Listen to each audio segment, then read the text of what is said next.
যখন কোনো মহিলা বন্ধ্যাত্ব বা ইনফার্টিলিটিতে ভোগেন তখন তাদের ডিমের সংখ্যা দেখা হয়, মানে দুটো ডিম্বাশয়তে ডিম্বাণুর সংখ্যা কি আছে।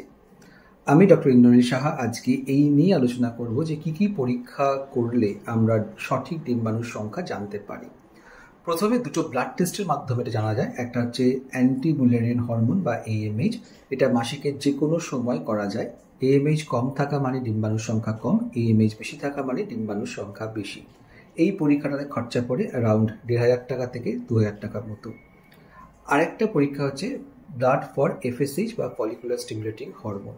এটা মাসিকের প্রথম ২-৩ দিনের মধ্যে করা হয়, খরচা পড়ে প্রায় ৫০০ টাকা, কিন্তু FSH টেস্ট এখন খুব বেশি করা হয় না। আর একটা টেস্ট হচ্ছে আলট্রাসাউন্ড করে করা, যেটাকে ট্রান্স ভ্যাজিনাল আলট্রাসাউন্ড বা ভ্যাজিনার মধ্যে আলট্রাসাউন্ড করে দুটো ডিম্বাশয়তে ডিম্বাণুর সংখ্যা কি আছে গোনা হয়। এটা এই কারণেই ভালো, কারণ আমরা ডিম্বাণুর সংখ্যাগুলো প্রপারলি দেখতে পাচ্ছি এবং গুনতে পাচ্ছি। এই পরীক্ষাটা সাধারণত মাসিকের প্রথম ৭ দিনের মধ্যে করা হয় এবং খরচা পড়ে ১,০০০ থেকে ১,৫০০ টাকার মতো।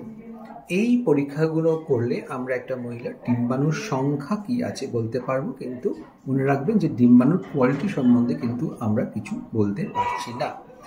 এবারে জানতে হবে যে ডিম্বাণুর সংখ্যা কম হলেও কিন্তু একজন প্রেগনেন্ট হতে পারেন এবং ডিম্বাণুর সংখ্যা বেশি হলেও একজনের প্রেগনেন্সি আসতে অসুবিধে হতে পারে। তাই AMH রেজাল্ট বা FSH রেজাল্ট বা অ্যান্ট্রাল ফলিকল কাউন্ট কম বেশি নিয়ে মাথা ঘামাবেন না, কারণ এগুলো আমরা জানা উচিত। এইটা কম থাকলেও কিন্তু আপনি প্রেগনেন্ট হবেন বা হওয়ার সম্ভাবনা ভালো আছে, এবং সবসময় একটা পজিটিভ ভাইব রাখতে হবে।